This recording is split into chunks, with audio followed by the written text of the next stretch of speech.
चलो बेटा क्लास की शुरुआत करते हैं। हमारे पास सबसे पहले हम लोग इसमें देखेंगे कि बिटुमेन की प्रोडक्शन क्या होती है, क्लासिफिकेशन क्या है, उसकी कंपोजिशन, उसकी प्रॉपर्टीज और उसकी ग्रेडिंग देखेंगे। मॉडिफिकेशन पे हम लोग इतना नहीं जाएंगे। हमारा टॉपिक प्योरली रिलेटेड है लैब के टेस्ट से। तो बिटुमेन के हवाले से आप लोगों को सिर्फ बेसिक नॉलेज में दे रहा हूँ, क्योंकि ये आप लोग सिविल इंजीनियरिंग मटीरियल्स में पढ़ कर आते हैं। उम्मीद है ये आप लोगों को समझ में आ जाएगा। सबसे पहले एक चीज़ पर समझ लो कि यूरोपियन जो है वो डांबर को बोलते हैं बिटुमेन और अमेरिकन क्या बोलते हैं एस्फॉल्ट। अब यूरोपियन क्या करते हैं कि बिटुमेन के साथ जब फोर्स एग्रीगेट मिला दिया जाएगा तो उसे एस्फॉल्ट कहते हैं। क्या कहते हैं? एस्फॉल्ट। अमेरिकन डांबर को एस्फॉल्ट बोलता है और यूरोपियन क्या करता है? Aggregate plus bitumen asphalt. तो यूएस वाले क्या कहते हैं जब इसमें बिटुमेन में हम लोग को मिलाते हैं फोर्स एग्रीगेट, उसको बोलते हैं एस्फॉल्ट मिक्स। तो आपको दो अल्फाज मिलेंगे, एस्फॉल्ट मिक्स, बिटुमेन और एस्फॉल्ट। हम लोग इस यूरोपियन मेथड को फॉलो करते हैं क्योंकि बताने का हमारा तरकीब है। अच्छा, एस्फॉल्ट या बिटुमेन ये बाय प्रोडक्ट होता है क्रूड ऑयल का, ठीक है, पेट्रोलियम प्रोडक्ट्स इसमें से निकलते हैं। जब सब चीज़ निकल जाती है, आगे दिखाऊंगा, तो आखिर में बिटुमेन बनता है। टार थोड़ा डिफरेंट है, डांबर और टार में फर्क है। हमारे यहाँ दोनों के लफ्ज़ डांबर इस्तेमाल होता है, लेकिन टार जो है वो लकड़ी में से निकलता है, लकड़ी का कोयला जिस तरह हो गया उसमें से निकलता है। आपको कैसे निकलेगा देखते हैं, ठीक है। कुछ चीज़ें ये ग्लोबल बिटुमेन जो इस्तेमाल हो रहा है, मैं इसमें नहीं जाना चाह रहा। फिर इसका इस्तेमाल देख लो, रूफिंग में हम लोग वाटर प्रूफिंग के लिए इस्तेमाल करता हूँ और फिर इसका सेकेंडरी यूज देखो 5% है। उसके बाद पेमेंट के लिए सबसे ज़्यादा इस्तेमाल होता है 85%। अब सेकेंडरी यूजेस क्या है, मैं डिटेल में नहीं जा रहा, ये उसकी थोड़ी सी एक हिस्ट्री है, कहाँ से स्टार्ट हुआ। भाई पहले एस्फॉल्ट जो के रोड जो बनाए गए थे वो हमारे पास बने ही नहीं थे, वो बने थे साउथ अमेरिका में, ठीक है, वहाँ पर ये वाफर मिकदार में निकलता है। रोमन्स ने जो पहले रोड बनाए थे वो बनाए थे टार के, किसके? टार के। बिटुमेन हमारे पास बाद में है। ये जो उसकी एक हिस्ट्री है, मैं आपके साथ स्लाइड शेयर कर दूँगा, आप लोग देख लीजिएगा। ये उसकी चाइनीज कुछ हिस्ट्री है। अच्छा, ये नेचुरल एस्फॉल्ट, ये हमारे पास क्लासिफिकेशन आ रही है कि एस्फॉल्ट किस टाइप के हैं। सबसे पहले नेचुरल एस्फॉल्ट पे लिखना है, कुदरती तौर पर हमारे पास निकलता है। ये ट्रिनिडाड एक हमारे पास एक आइलैंड है, वहाँ से निकलता है कुदरती हालात में से और इस तरीके से निकलता है, ठीक है, फितरत में खुद ब खुद बन जाता है। अच्छा, उसके बाद दूसरा हमारे पास एस्फॉल्ट आता है रिफाइनरी एस्फॉल्ट। अब रिफाइनरी एस्फॉल्ट किस तरीके से निकल रहा है? वो पेट्रोलियम में से निकलता है, नेचुरल का लेक में से निकलेगा, रॉक में से, गैल्सोनाइट में से, और पेट्रोलियम एस्फॉल्ट दे रहा है। ये देखो लेक्स में जैसे निकलता है। अब ये है क्या? लेक में से कैसे निकलता है बेटा? ये है गोश्त के टुकड़े। क्या? जानवर, मछलियाँ जब मर गई और उनकी वो सॉइल के साथ जुड़ गए और डिपॉजिट होना शुरू हो गया, फिर धीमी आँच आ गई। अब नीचे अर्थ की जो टेक्टोनिक प्लेट्स हैं वो सारी किसके ऊपर तैरती है? मैग्मा के ऊपर, लावा के ऊपर। नीचे से धीमी आँच जैसी आएगी या प्रेशर आए, दोनों सूरतों में क्या होगा? उसका तेल निकलना शुरू हो जाता है। आपकी बॉडी में भी ऑयल है, हर चीज़ में ऑयल है, तो ऑयल नेचुरली प्रोड्यूस होना शुरू होता है। लेक की शक्ल में रॉक्स में से निकलेगा, गैल्सोनाइट में से निकलेगा। ये देखो उसकी हमारे पास करती है, ये नेचुरल। अच्छा, ये हमारे पास फिर रिफाइनरी में लेकर आता है। अब भाई इसकी कुछ खासियत है, क्या है कि ये कंपोज होता है कॉम्प्लेक्स हाइड्रोकार्बन से। वो भी कार्बन बेस्ड लाइफ है और कार्बन हाइड्रोजन हमारे अंदर वाफर मिकदार में है, ठीक है, ऑर्गेनिक कंपाउंड में। तो उन्हीं चीज़ों से बना है, इसकी वजह से इसमें हाइड्रोकार्बन ज़्यादा है। फिर ये कार्बन डाइसल्फाइड में सॉल्युबल घुल जाता है, टार की वजह, ठीक है। कोरोजन रेजिस्टेंस, जंग नहीं लगता, टेम्परेचर सेंसिटिव होता है। अगर टेम्परेचर बढ़ गया तो ये सॉफ्ट हो जाएगा, अगर टेम्परेचर लो हो गया तो क्या हो जाएगा? ब्रिटल हो जाएगा। और ये हमारे प्रैक्टिकल के लिए बहुत इंपॉर्टेंट है। हम लोग बिटुमेन के ग्रेड्स आइडेंटिफाई करेंगे, सॉफ्ट बिटुमेन कहाँ पर इस्तेमाल करना है और हार्ड बिटुमेन कहाँ पर इस्तेमाल करना है। तो सॉफ्ट बिटुमेन जो होगा वो ब्रिटलनेस को काउंटर करेगा, और जो हार्ड होगा बिटुमेन किसको काउंटर करेगा? इसको काउंट करेगा सॉफ्ट होने, निकलने। ये आगे देखेंगे, आप लोग समझ में आ जाएगा। इसमें क्या होती है? एजिंग भी होती है और ऑक्सीडेशन भी होती है। अब जब ये ब्रिटल होगा तो इस तरीके से क्रैक आएगी, इसको बोलते हैं एलिगेटर क्रैकिंग। क्या बोलते हैं? एलिगेटर क्रैकिंग क्यों बोलते हैं? क्योंकि देखो उसकी मगरमच्छ की खाल की तरह, ये मगरमच्छ की खाल की तरह इफेक्ट दो वजहों से आता है। हम लोग देखेंगे इस चीज़ को। High temperature speed up ageing, जब टेम्परेचर बढ़ जाएगा ना तो बिटुमेन भी बुढ़ा होना शुरू हो जाता है। क्यों बुढ़ा होना शुरू हो जाता है? जब टेम्परेचर हाई होता है तो इसका ऑयल टायर के ऊपर आ जाता है और गाड़ियाँ क्या करेंगी, गाड़ी के टायर के साथ ऑयल ले जाएंगे। जब ऑयल कम होना शुरू हो जाएगा तो क्या होगा, है ना? सर्दियों में भी ऐसी होता है ना, सर्दियों में भी ऐसी होता है ना, चमड़ी खुश्क हो जाती है, ऐसी कलर के आप ऐसी कुछ पैटर्न नजर आ रहे होते हैं। उसके बाद इसका कलर जो ब्लैक टू ग्रे है, देख लेते हैं आहिस्ता आहिस्ता। 4 मेन रीजन है, ये एक हिस्ट्री है इसकी कि मैं बता रहा हूँ किस किस रीजन में सबसे ज़्यादा इस्तेमाल हो रहा है और ऑयल रिजल्ट जो सबसे ज़्यादा कहाँ पर है, और वहीं से हमारे पास सारा रिफाइनरी होकर। ये देखो ये कुछ चीज़ें मैं आप लोगों से क्या कर रहा हूँ कि मैं इसको आगे लेके आऊँ। अब पेट्रोलियम रिफाइनरी का क्या होता है काम, कि हम लोग बड़े पार्टिकल्स को छोटे पार्टिकल्स में धो देते हैं और वो उसमें इस्तेमाल होता है हीट, केमिकल रिएक्शन, ये चीज़ें सब चीज़ें। अब यहाँ पर आप लोगों को कहानी समझ में आ जाएगी कि वो क्या है। देखो भाई, खाम तेल क्रूड ऑयल उठाकर लेकर आया, बॉयलर में डाला, अब उसको टेम्परेचर 20 डिग्री से 600 डिग्री सेंटीग्रेड पर बढ़ाते जा रहे हैं। जब बढ़ाते जा रहे हैं तो हमारे पास प्रोडक्ट निकलते जा रहे हैं। सबसे पहले 20 डिग्री पर हमारे पास गैस निकलना शुरू हुई, LPG। फिर 40 डिग्री पर हमारे पास क्या हो रहा है, रिफॉर्मर के थ्रू हम लोग इसको निकाले कि नेफ्था। ये नेफ्था गैस है, ये आपके इसमें केमिकल्स, मतलब एक किस्म का केमिकल है, ये बड़ा फ्लेमेबल है। अगर मिसाल को उस रूम में फैल जाए और पाँव को ऐसे कर पूरा कमरे में ब्लास्ट हो जाएगा। पर ये नेफ्था को हम लोग क्या करते हैं, फिर केमिकल प्रोसेस से निकाल कर इसमें हमारे खाने के प्रोडक्ट में इस्तेमाल होता है। ये उसको मतलब ख़राब नहीं होने देता। आप चिप्स के खोलते हो ना पैकेट, तो सबसे पहले नेफ्था गैस निकलती है, नेफ्था का प्रोडक्ट बाय प्रोडक्ट निकलता है। फिर जब टेम्परेचर बढ़ाते जा रहे हैं तो आपकी गैसोलीन निकलती है। गैसोलीन अमेरिकन में हम लोग क्या बोलते हैं, पेट्रोल, ठीक है। फिर अल्कलेशन यूनिट से फिर हम लोग केरोसिन, मट्टी का तेल निकालते हैं और फिर ये जेट फ्यूल्स भी हमारे पास अंदर से निकलते हैं। जब इसको और हम लोग आगे लेके जा रहे हैं तो गैस, ऑयल और डीजल, वो डीजल किसी के लिए इस्तेमाल होता है, जो हमारे ट्रेन वगैरह होगी। मट्टी का तेल इधर से इस्तेमाल निकल रहा है, jet fuels, paraffin, lighting and heating के लिए जो चीज़ें हमारे पास इस्तेमाल होती है वो यहाँ से निकल रही है, फिर डीजल निकल रहा है। फिर और उसको जब हम लोग गर्म करते हैं, देखो चीज़ें निकलती जा रही हैं। जब चीज़ें निकलती जाएंगी तो हल्की चीज़ें निकल रही है, कौन सी चीज़ें रहती जा रही है, भारी चीज़ें रहती जा रही है। देखो डीजल भारी है, पेट्रोल उससे कम है, तो पेट्रोल पहले निकला, फिर डीजल निकला। उसी तरीके से फिर हमारे पास क्या निकल रहा है, लुब्रिकेटिंग ऑयल। आपकी वैक्सीज भी यहाँ से निकलती है। ये देखो 4, 8, 12 ये जो नंबरिंग हुई हुई है ना, ये बाय प्रोडक्ट्स की नंबरिंग है।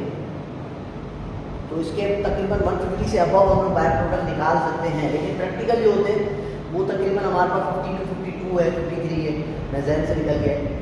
लेकिन ये प्रैक्टिकल जो हमारा बाय प्रोडक्ट निकलता है, तो आपके वैक्सीन वगैरह भी यहाँ से निकलते हैं। फिर क्रैकिंग यूनिट में इस्तेमाल हो रहा है, क्रैकिंग यूनिट से हमारे पास हैवी गैस ऑयल्स निकलते हैं। हैवी गैस ऑयल्स कहाँ पर इस्तेमाल होते हैं, इंडस्ट्रीज में, बड़ी शिप्स में, ठीक है। उसके बाद फिर ट्यूबर से हमारे पास निकल रहा है रेजिड्यूल। रेजिड्यूल क्या है, जो कचरा बच गया, मतलब क्रूड ऑयल में से हमने सब कुछ निकाल दिया और आखिर में जाकर क्या बचा, बिटुमेन। अब सवाल ये है कि क्रूड ऑयल बना कहाँ से था, डायनासोर, बहुत बड़े बड़े जानवर टेक्टोनिक प्लेट की हरकतों की वजह से जमीन गिरी के दब गए। धीमी आंच पे किसी भी चीज़ को पकाओगे क्या करेगी, पहले हड्डी छोड़ देगी, फिर उसके बाद उसमें से ऑयल निकलना शुरू हो जाता है। जब ऑयल निकलेगा तो वो होते एक जगह पर एक्यूमुलेट होना शुरू होता है, छोटे छोटे गोश्त के टुकड़े और जानवरों का तेल, ये ठीक है। जहाँ से आपका क्रूड ऑयल निकलेगा उसी के करीब से आपकी दो चीज़ें और निकलेगी। पहली चीज़ कैल्साइट, CaCO3, आपके हड्डियों में भी CaCO3। दूसरी चीज़ डोलोमाइट, MgCO3, वो भी कार्बन बेस्ड, कैल्शियम बेस्ड है। ये दोनों वहाँ से निकलते हैं। मतलब अगर यहाँ से आपका क्रूड ऑयल निकला है तो उसी के करीब लाइमस्टोन निकलेगा, उसके ऊपर या आगे कहीं ना कहीं से निकलेगा। क्योंकि गोश्त ने हड्डियाँ छोड़ी तो हड्डियों का क्या होगा, हड्डियाँ फिर कंप्रेस होकर क्या बनना शुरू हो जाती है, चूने का पत्थर, लाइमस्टोन, ठीक है। तो यहाँ से हमारे पास ये बिटुमेन निकल आता है। कोई सवाल यहाँ तक समझ में आ गया, बिटुमेन क्या है? सादे लफ्जों में तेल सारा निकाल दिया उन जानवरों का, बचा पीछे क्या, उनके गोश्त के टुकड़े, बारीक से गोश्त के टुकड़े, और वो तेल जो हम लोग फिल्टर नहीं कर पाए, तो अगर जितना अच्छा हमारा फिल्ट्रेशन सिस्टम होगा, मतलब उसका डिस्टिलेशन प्रोसेस होगा, जितना अच्छा डिस्टिलेशन प्रोसेस होगा उतना ज़्यादा तेल निकल जाएगा। थोड़ा लफ्ज़ों पर गौर करना, उतना ज़्यादा तेल के प्रोडक्ट सारी चीज़ें निकल जाएंगी, तो उतना ज़्यादा गोश्त के टुकड़े बच जाएंगे, मतलब सॉलिड स्टेट की करीब आ जाएगी। बिटुमेन जो निकलेगा वो निकलेगा हार्ड। बिटुमेन खुद क्या है? बिटुमेन क्या है? खुद सेमी सॉलिड है। मैं यहाँ पर लिख रहा हूँ सिर्फ कैमरा के एंगल के लिए, सेमी सॉलिड है। यहाँ पर सॉलिड है, यहाँ पर लिक्विड है। तो ये इन दोनों के कहीं बीच है। अगर डिस्टिलेशन प्रोसेस अच्छा है, तेल ज़्यादा निकल गया, तो ये जो बिटुमेन मिलेगा वो कहीं यहाँ पर हमें मिलेगा। अगर डिस्टिलेशन प्रोसेस सही नहीं था या तो जानबूझ के उसमें से नहीं निकालना है, तो हमें कहाँ मिलेगा? सॉफ्ट मिलेगा। इस तरफ हार्ड है और इस तरफ सॉफ्ट है। बात क्लियर हुई? यहाँ तक कोई सवाल बेटा? अब इसकी क्लासिफिकेशन पर आते हैं। भाई क्लासिफिकेशन इसकी बहुत सारी हो सकती है, हम लोग इसमें नहीं पढ़ना चाहते। सादे लफ्ज़ों में समझो एक एस्फॉल्ट होता है, वो जो हमने रिक्लेम कर लिया, हार्ड था हार्ड ही है, उसका एक ग्रेड था वो होता। एक जगह से हमारे पास हार्ड बिटुमेन आया, एक जगह से हमारे पास सॉफ्ट बिटुमेन आया। अब हम चाह रहे हैं कि यार कोई बीच की स्टेज है, हम लोग क्या करें? दोनों को ब्लेंड करें। दोनों को ब्लेंड कैसे करें? जिस तरह आप एक मिल्कशेक बना रहे हो, दूध डाला और केला डाला और फिर क्या कर रहे हो? जूसर बना रहे हो। सेम उसी तरीके से ब्लेंडेड एस्फॉल्ट ऐसे ही बनते हैं। अब बिटुमेन पहले ही गाढ़ा है तो उसको घुमाना बहुत मुश्किल है, तो क्या करते हैं हम? दोनों एस्फॉल्ट को क्या करते हैं? गर्म करते हैं, दोनों ग्रेड के एस्फॉल्ट को, हार्ड को भी सॉफ्ट को भी, और फिर ब्लेंडर में डालते हैं हम लोग जब, तो इनका टेम्परेचर ज़्यादा होता है तो ये आसानी से ब्लेंड हो जाते हैं। अब इसकी खासियत हार्ड की थी, इसकी सॉफ्ट की थी, तो दोनों आपस में मिल गए, तो अब बीच की स्टेज आ जाएगी कोई। ठीक है, तो इससे ज़्यादा मैं आप लोगों को नहीं समझाना चाहूँगा। कट बैक इमल्सिफाई ये क्या होते हैं? अच्छा, इसमें एक चीज़ मैं आप लोगों को बता दूँ कि एस्फॉल्ट में हमारे पास एनियोनिक होते हैं, एनियोनिक और कैटियोनिक। ये दो एस्फॉल्ट की टाइप है, इनको थोड़ा समझना। एक पर पॉजिटिव चार्ज है, एक पर नेगेटिव चार्ज है। कैटियोनिक की लाइमस्टोन से नहीं बनती, चूने के पत्थर से, और हमारे यहाँ पाकिस्तान में बड़ी तादाद में इस्तेमाल होता है कौन सा? लाइमस्टोन। इसी वजह से हमारी पेमेंट तबाह हो जाती है, उनकी नहीं बनती, बिटुमेन की नहीं बन रही। बिटुमेन की जब नहीं बनेगी तो क्या वो एग्रीगेट के ऊपर पकड़ कर आएगा? नहीं बनाएगा, क्योंकि एक दूसरे के सेम चार्जेस होंगे। सेम चार्जेस क्या करेंगे? रिपेल करेंगे। तो एनियोनिक हमारे पास सकता है। इसकी डिटेल में मैं नहीं जा रहा। मॉडिफाइड क्या होता है हम लोग आ जाते हैं इसके ऊपर, सिंपली आगे आ जाते हैं। बहुत सारी डिटेल है, लेकिन मैं आप लोग को आगे लेकर आना चाहता हूँ। यही चीज़ मैं आप लोग बता रहा था कि दोनों को मिक्स कैसे करें। रोटर कर, और रोटर से फिर हमारे पास स्टोर कर, और ये जो प्रोसेस हो रहा होगा सारा गर्माइश, उसको गर्म रखने कर रहे होंगे, हॉट प्रोसेस होगा। अच्छा, उसकी ट्रांसपोर्टेशन को थोड़ा समझ लेना। ट्रांसपोर्टेशन इसकी बहुत एक क्रिटिकल चैलेंज है। क्यों? क्योंकि अगर ये जम गया, इसको निकालना मसला, तो गरम हम इसमें डालते हैं टैंकर में, एक जगह से दूसरी जगह लेके जाता होता है। जब लेके जा रहा होता है तो इसको कंटिन्यूसली एक टेम्परेचर मिलता रहता है कांस्टेंट, जिस वजह से किस में रहता है? लिक्विड फॉर्म में रहता है। ये उसकी तरतीब है। अब आते हैं काम की बात। देखो भाई, इसकी बिटुमेन का कंटेंट क्या है? सबसे ज़्यादा देखो 80 to 88%। हम लोग की कार्बन बेस्ड लाइफ है। हर चीज़ हमारे जिस्म के अंदर, जानवरों के अंदर, परिंदों के अंदर ऑर्गेनिक कंपाउंड है। हमारी हर चीज़ के अंदर कार्बन है, और हम लोगों में से ही बना है बिटुमेन, मतलब जानवरों में से, जानवर चीज़ों में से कार्बन की कंटेंट सबसे ज़्यादा। दूसरे नंबर पर हाइड्रोजन, फिर सल्फर है, फिर ऑक्सीजन है, नाइट्रोजन है। ये ना होने के बराबर है, बहुत कम है इनकी तादाद। मेनली क्या है? कार्बन और हाइड्रोजन। ठीक है, अब इसमें आते हैं, इसमें चीजें हैं क्या? देखो, सबसे अहम चीजें इसमें समझने की क्या है? एस्फॉल्टीन। एस्फॉल्टीन क्या है? ये डांबर को डांबरपन देता है। एस्फॉल्टीन क्या है? लार्ज डिस्क्रीट सॉलिड डिफ्यूजन, गोश्त के टुकड़े।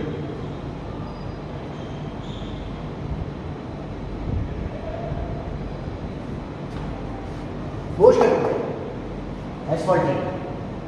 फिर आते हैं रेजिन, सेमी सॉलिड और सॉलिड एट रूम टेम्परेचर।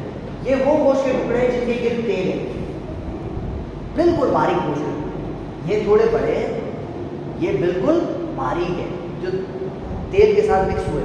फिर हमारे पास आता है प्योरली ऑयल, 3 स्टेज। तेल निकल गया,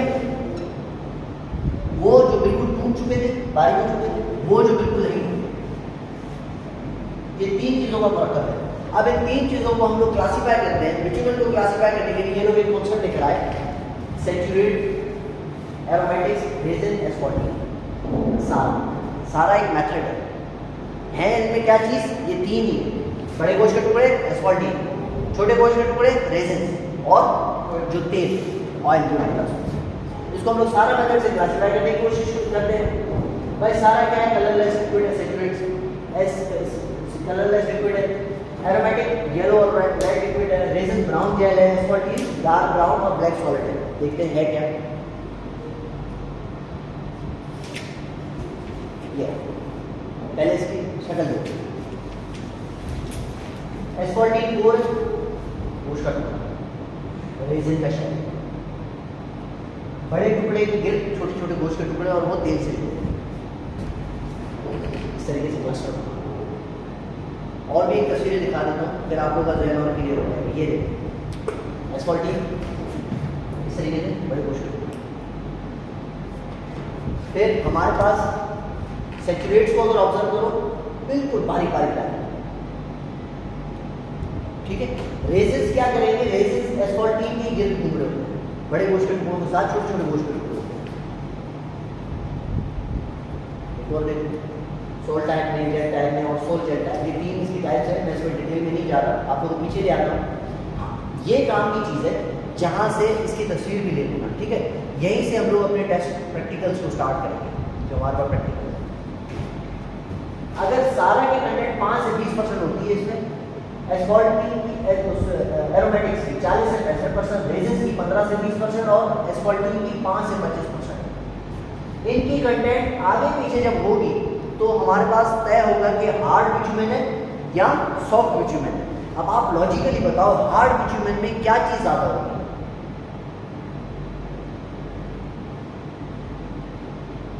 आपको मैंने समझाया ना, दोबारा बेटा समझ में आ रहा है ना? ऊपर से तो नहीं जा रहा ना, आ रहा है ना? तो रिस्पॉन्ड करो ना। एस्फाल्टीन, रेजिन्स, ऑयल। एस्फाल्टीन बड़े गोश्त के टुकड़े, रेजिन्स छोटे गोश्त के टुकड़े, ऑयल जो उनका तेल है, जो चीज़ निकली। हमने उसको क्लासिफाई कर दिया सारा में, सैचुरेट्स, एरोमेटिक्स, रेजिन्स, एस्फाल्टीन। अगर एक हार्ड बिटुमेन है, उसमें किस चीज़ की कंटेंट ज़्यादा होगी? एस्फाल्टीन की कंटेंट ज़्यादा होगी, रेजिन्स की ज़्यादा होगी, या ऑयल कंटेंट ज़्यादा होगी? हार्ड एस्फाल्टीन की ज़्यादा होगी, गोश्त के टुकड़े ज़्यादा। एस्फाल्टीन और रेजिन की कंटेंट ज़्यादा होगी। ए और आर, ये सैचुरेट्स और रेजिन हम लोग समझ लो ऑयल कंसीडर करते हैं, और रेजिन क्या है? छोटे गोश्त के टुकड़े, और एस्फाल्टीन बड़े गोश्त के टुकड़े। अब अगर हम लोग उसको सॉफ्ट ग्रेड में ले जाएंगे, सॉफ्ट बिटुमेन जो मिलेगा उसमें क्या चीज़ ज़्यादा होगी? ऑयल ज़्यादा, और छोटे गोश्त एस्फाल्टीन। अब हम लोग टेक्निकल लफ्ज़ों में बात करेंगे। एस्फाल्टीन और रेजिन्स की तादाद कम होगी, सैचुरेट्स और एरोमेटिक्स की तादाद ज़्यादा होगी, नेचुरली, जो हम लोग सोच सकते हैं। अच्छा, इसमें जो चीज़ अहम है वो ये चीज़ है कि ये चारों चीज़ें अलग प्रॉपर्टीज को कंट्रीब्यूट करती हैं। ये देखो, विस्कोसिटी एट हाई टेम्परेचर, जब इसकी गर्माइश ज़्यादा टेम्परेचर दिया, क्या ये उस पर कंट्रीब्यूट कर रहा है? नहीं। क्या विस्कोसिटी एट लो टेम्परेचर? नहीं। ये स्टेबिलिटी दे रहा है, ऑयल की कंटेंट है सैचुरेट, और क्या कर रहा है? स्टेबल बना रहा है, मतलब उसको गर्मी और सर्दी। एस्फाल्टीन पर अगर गौर करके देखो, लो टेम्परेचर पर उसकी विस्कोसिटी को मेंटेन रखता है। मतलब अगर टेम्परेचर माइनस में चला जाएगा या टेम्परेचर कम होता जाएगा तो ये बिटुमेन को क्या करता है? पापड़ बनने नहीं देता, स्टिफ बनने नहीं देता, हाँ, ब्रिटल बनने नहीं देता। हमने पीछे लफ्ज़ पढ़ा था ना, सॉफ्ट, अगर टेम्परेचर कम हो जाता है तो बिटुमेन क्या हो जाता है? ब्रिटल हो जाता है, विस्कोसिटी इसकी कम हो जाती है। लेकिन हाँ सेमी सॉलिड से सॉलिड स्टेट में चला जाता है। लेकिन ये एस्फॉल्टीन और एरोमेटिक्स क्या करते हैं, ये इसको कम टेम्परेचर पर ही विस्कोसिटी उसकी मेंटेन रखता है, मतलब उसको लिक्विड के करीब रखता है। अगर ये तरकीब हमें समझ में आ रही है तो ठंडे इलाकों में जो हम लोग बिटुमेन इस्तेमाल करेंगे उसमें क्या चीज़ ज़्यादा होनी चाहिए, ये तो, और ये चीज़ है किस चीज़ में ज़्यादा है, सॉफ्ट बिटुमेन। अच्छा अब इधर आ जाओ, रेजेस और एस्फॉल्टीन। देखो रेजेस क्या कर रहे हैं, छोटे कोश के टुकड़े हम लोग जिसको कह रहे हैं हाई टेम्परेचर पर भी विस्कोसिटी को मेंटेन कर रहे हैं और लो टेम्परेचर पर भी मेंटेन कर रहे हैं, लेकिन स्टेबिलिटी में कंट्रीब्यूट नहीं कर रहे हैं।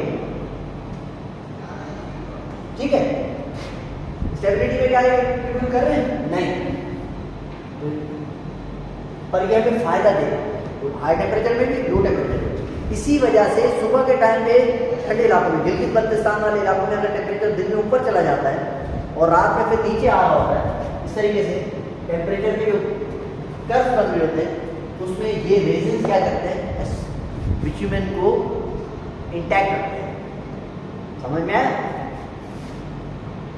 ये देखो एस्फॉल्टीन ये क्या कर रहे हैं, ये हाई टेम्परेचर पर विस्कोसिटी मेंटेन कर रहे हैं। ये दोनों इलाकों में चलेंगे, गर्म नहीं, ये चारों चीजें एक ही बिटुमेन नहीं है। बिटुमेन के अंदर ये चारों चीजें ही हैं, किसी में कम ज्यादा। सॉफ्ट में ये ज्यादा है, ये कम है, हार्ड में ये ज्यादा है, ये कम है, और इसी का कुछ ना कुछ मुरक्कब बनता है हमारे पास। तो एस्फॉल्टीन की कंटेंट अगर ज्यादा है तो हाई टेम्परेचर पे बड़ा अच्छा दे रहा है सपोर्ट। हाई टेम्परेचर पे क्या हो रहा होगा, बिटुमेन सॉफ्ट होना शुरू हो जाता है, और हमें वहां पर कौन सा चाहिए होता है, हार्ड चाहिए होता है, ताकि वो गर्मी को बर्दाश्त कर सके। तो वहां पर क्या चीज काम आ रही है, एस्फॉल्टीन। तो अगर मैं इसको कहूं कि मैं अगर इस तरीके से कहूं कि हार्ड बिटुमेन में क्या चीज ज्यादा होगी, रेजिन्स और एस्फॉल्टीन, ये कंटेंट ज्यादा होगी, तो मैं गलत नहीं। और सॉफ्ट बिटुमेन में क्या चीज ज्यादा होगी, सैचुरेट्स और एरोमेटिक्स, जो दोनों को हम लोग कह सकते हैं कि समहाउ ऑयल को रिप्रेजेंट करें। तो ये चीज भी गलत नहीं होगी। सॉफ्ट हम लोग हार्ड हम लोग इस्तेमाल करेंगे हॉट एरिया में, और सॉफ्ट हम लोग इस्तेमाल करेंगे किधर, कोल्ड एरिया में। हार्ड हम लोग हॉट एरिया में क्यों इस्तेमाल कर रहे हैं हार्ड, सब चीज देर से पिघलती है। गर्म इलाकों में गर्मी से मसला, ठंड का तो है ही नहीं का मसला, हमें तो बिटुमेन को पिघलने से बचाना है, तो वहां पर क्या इस्तेमाल करते हैं, हार्ड। लेकिन ठंडे इलाकों में गर्मी इतनी नहीं है, वहां पर पूरी रात उसके ऊपर बर्फ पड़ी रहती है, और हमें पता है कि हमारा बिटुमेन क्या होगा, ब्रिटल हो जाएगा, हार्ड नहीं होगा, ब्रिटल हो जाएगा।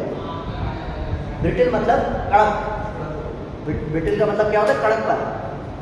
तो कड़क हो जाएगा तो उधर अपन कौन सा इस्तेमाल करेंगे, सॉफ्ट इस्तेमाल करेंगे। और सॉफ्टनेस में कौन चीज कंट्रीब्यूट कर रहा है, ये देखो, ये रहा एरोमेटिक्स और रेजिन्स, और sorry सैचुरेट्स।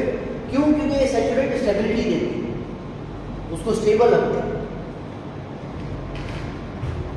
I think more than enough है। यहाँ पर मैं आगे चीजें आपको दिखा देता हूँ। हाँ, ये चीज बड़ी काम की, ये जवान का बच्चा मार्शल, इसने क्या किया था, इसने एक सिस्टम लेकर आया, मार्शल सिस्टम ने इसने एक चीज ऑब्जर्व की, शायद आगे है उस साइड में दिखा दूंगा आपको। बहुत सारे टेस्ट हैं जो हमारे पास परफॉर्म नहीं होते, ये मैंने चैनल में वहाँ पे सीखे थे, मैं आपको बता दूंगा।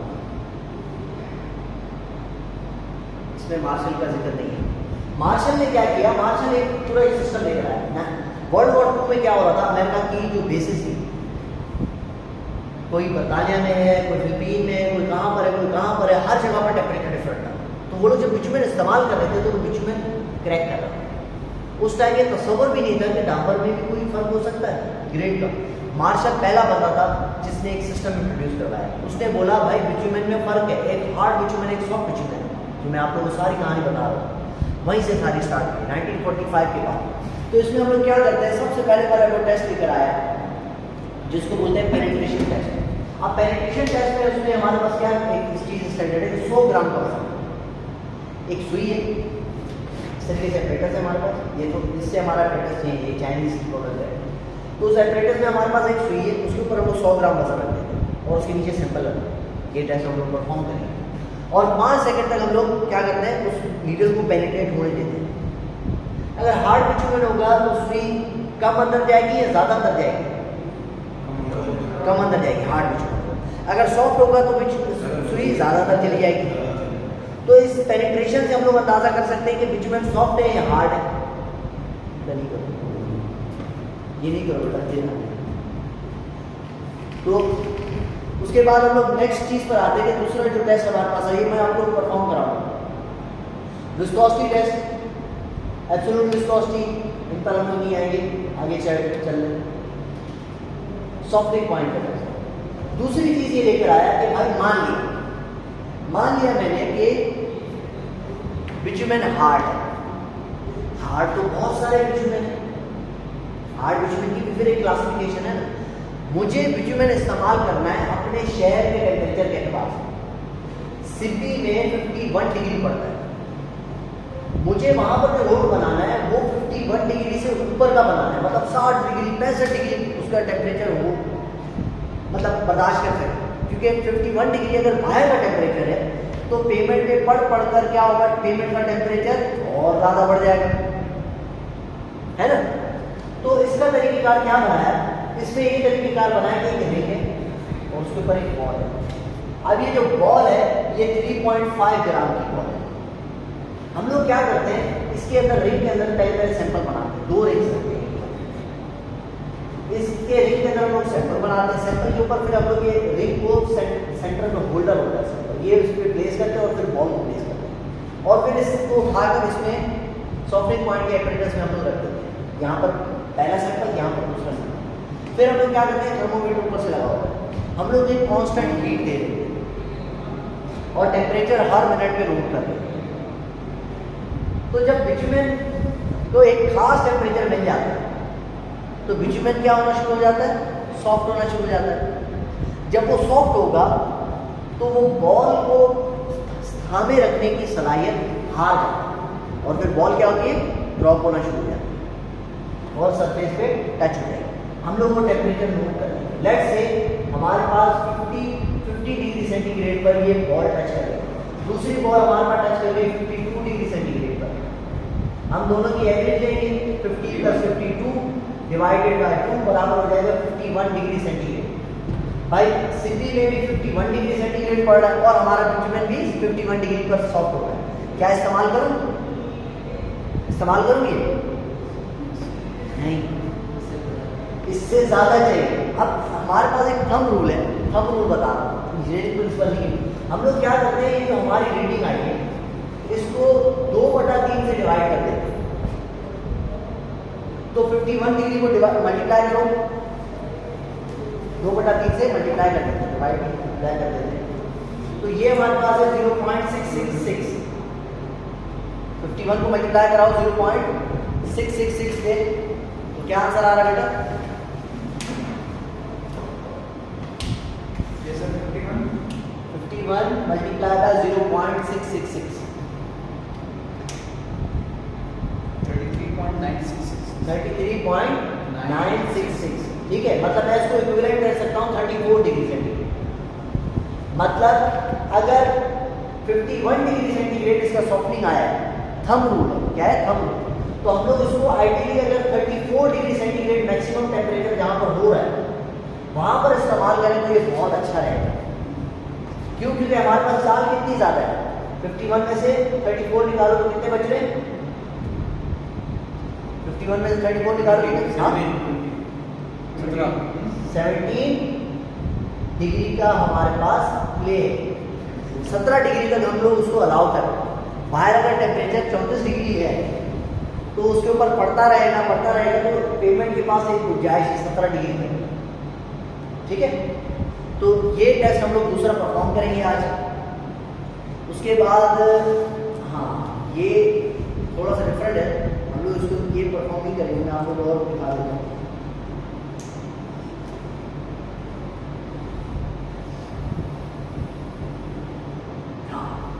ये डक्टिलिटी टेस्ट है। अब ये डक्टिलिटी टेस्ट क्या करता है, हम लोग ये देख रहे होते हैं कि यार ये बिटुमेन कितना अर्सा चलेगा,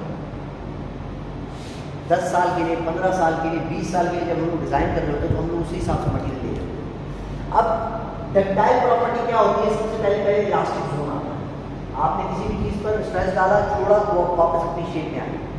फिर आता है प्लास्टिक जोन, आपने वजन उस पर स्ट्रेस डाला, उसकी शेप चेंज हुई, लेकिन वो टूटा नहीं, स्ट्रेस हटा दिया, आपने टूटा नहीं, पर उसकी शेप चेंज हो गई। फिर आता है हमारे पास डक्टाइल जोन। अब डक्टाइल जोन में क्या होता है, वो टूटना शुरू हुआ और टूट गया, इस तक करेंगे। दुनिया का सबसे ज्यादा डक्टाइल मटेरियल क्या है, गोल्ड। हमारा बिटुमेन भी बहुत डक्टाइल है। हम लोग क्या करते हैं, ब्रिकेट मोल्ड्स बनाते हैं। इन ब्रिकेट मोल्ड्स में सैंपल रखेंगे, सैंपल किस तरीके से प्रिपेयर होगा, लैमिनेट से। फिर हम लोग क्या करते हैं, तीन ब्रिकेट मोल्ड्स को हम लोग प्लेस करते हैं इसमें मशीन में, डक्टिलिटोमीटर में। और ये डक्टिलिटोमीटर में भरा होता है पानी, और ये 5 सेंटीमीटर पर मिनट की रफ्तार से पीछे होता जाता है। तो ये बिल्कुल देखो बिटुमेन कैसे बनता जा रहा है, टूटना शुरू हुआ, कहीं न कहीं से टूटना शुरू हुआ होगा और टूटता जा रहा है, अभी भी टूटा नहीं, और ये जाकर टूटेगा। हम लोग ये नोट कर रहे होते हैं कि इसका डक्टाइल रीजन कितना बड़ा, जितना बड़ा उसका डक्टाइल रीजन होगा वो मटेरियल उतना देर से एज करेगा। सादे लफ्ज़ों में समझना, जितना उसके अंदर लचीलापन होगा, मतलब डक्टाइल डक्टिलिटी होगी, उतना देर से एज होगा। ये हम लोगों ने इसके साथ एसोसिएशन की हुई, एफिनिटी विद एग्रीगेट। मैंने आपको बताया था, अगर एनियॉनिक और कैटियनिक का ख्याल नहीं रखा गया तो क्या होगा, बिटुमेन एग्रीगेट के ऊपर चढ़ ही नहीं रहा। ये कॉमन मिस्टेक है जो पाकिस्तान में होती है, जिसकी वजह से हमारा रोड टूट जाता है। अब ये क्यों होती है भाई, क्योंकि बिटुमेन की हमारे पास अपनी उसकी एफिनिटी, मतलब अपनी उसकी वो है, क्या बोलते हैं, खुसूसियात है। ये टेस्ट हम लोग करेंगे, फ्लैश एंड फायर। ये चौथा टेस्ट है। फ्लैश एंड फायर में हमारे पास एक क्लीवलैंड कप होता है, क्लीवलैंड बंदे का नाम था जिसने बनाई। इस कप में हम लोग बिटुमेन प्लेस करते हैं और उसके ऊपर हमारे पास थर्मोमीटर भी इसमें अटैच होता है, और उस थर्मोमीटर से हम लोग रीडिंग लेते हैं। हम लोग क्या कर रहे होते हैं, बार बार ये देखो इसमें आग लगी होती है और बार बार उसको आग दिखा रहे होते हैं, ठीक है, और टेम्परेचर राइज होना रहता है। सबसे पहले आता है फ्लैश पॉइंट, भपका। क्या कर रहा होगा, बिटुमेन आग करना शुरू होगा। बिटुमेन जैसे ही गर्म होगा ना, देखना पूरा ऑयल ऊपर तैर कर आ जाएगा। मैं आपको दिखाऊंगा और आपको फिर समझ में आ जाएगा कि बिटुमेन एज कैसे करता है। मैं जब आपको बात बोला था ना कि गरमाइश आती है, तेल ऊपर तैर के आ जाता है, टायर ले जाते हैं गाड़ी में, टायर वो आप अपनी आंखों से देखिए, तो ऑयल ऊपर आ जाता है, सैचुरेट्स और एरोमेटिक्स ऊपर आ जाते हैं, लाइटर पार्टिकल। तो क्या होता है, उसके ऊपर जैसे ही उनको फ्लेम दिखाओ तो आग पकड़ देते हैं। पहला आता है फ्लैश पॉइंट। फ्लैश पॉइंट में क्या होगा, येलो कलर के भक्के आएंगे। फिर उसको क्रॉस करने के बाद हमारे पास आता है फायर पॉइंट। फायर पॉइंट में क्या होता है, आग लग जाती है। आग किसको कंसीडर करते हैं कि 5 सेकंड तक अगर आग चलती है तो उसको हम लोग क्या कंसीडर करेंगे, फायर पॉइंट। ये क्यों जरूरी है पता है बेटा, अगर ये बिटुमेन आपके इधर लग गया तो ये आपका मांस सब चीज उखाड़ के ले जाए, हड्डियों के अलावा और कुछ चीज नहीं छोड़ेगा। तो ये बहुत डेंजरस होता है। हम लोग इसको मिक्स करवा रहे होते हैं, साइड पर मिक्स नहीं हो रहा होता, ये मिक्स होकर आ रहा है इंडस्ट्री से, तो वहाँ पर टेम्परेचर मेंटेन करना जरूरी होता है। पाकिस्तान में सेफ्टी का कोई प्रोटोकॉल नहीं है। वो लोग बिटुमेन को गर्म कर रहे होते हैं ड्रम्स में, और ये मजदूर क्या करते हैं, हाथ पर एक कपड़ा बांध देते हैं और एक कनस्तर जिसमें ऑयल आता है, उस कनस्तर से क्या कर रहे होते हैं, उसको बिटुमेन को निकाल रहे होते हैं। और क्या करते हैं, सीमेंट मिक्सर, जो आपके पास सीमेंट मिक्सर आमतौर पर इस्तेमाल होता है, जो मैनुअल जो मोटराइज है, मोटर पे चलता होता है, उसमें एग्रीगेट घूम रहा होता है और ये उसमें से हाथ से डाल देते हैं। और वहाँ पर अक्सर हादसा होते हैं, मजदूरों के पूरे गोश्त के टुकड़े यहाँ से आपको नजर नहीं है, तो वो पूरा उखाड़ के ले जाता है। और फायर एक्सटिंग्विशर का जिसमें कोई फर्क नहीं पड़ता, समझ में आ रहा है, जिस तरह लावा होता है ना, खुलता हुआ लावा, ये उस तरीके से होता है। तो ये फ्लैश फायर पॉइंट बहुत जरूरी है। ये यार मैं टेस्ट आप लोगों के साथ डिस्कस करना चाह रहा हूँ, ये एजिंग से, जिस तरह मैंने आपको डक्टिलिटी का बताया था कि हमारे पास मटेरियल ये हमारे पास नहीं है, हम लोग नहीं करवाते, लेकिन चाइना में इस पर हमारा थोड़ा काम हुआ था। इसमें हम लोग रोटेट करके रोटरी मोशन पर हमारे पास इसको rolling thin film movement test ये इसको हम लोग कहते हैं।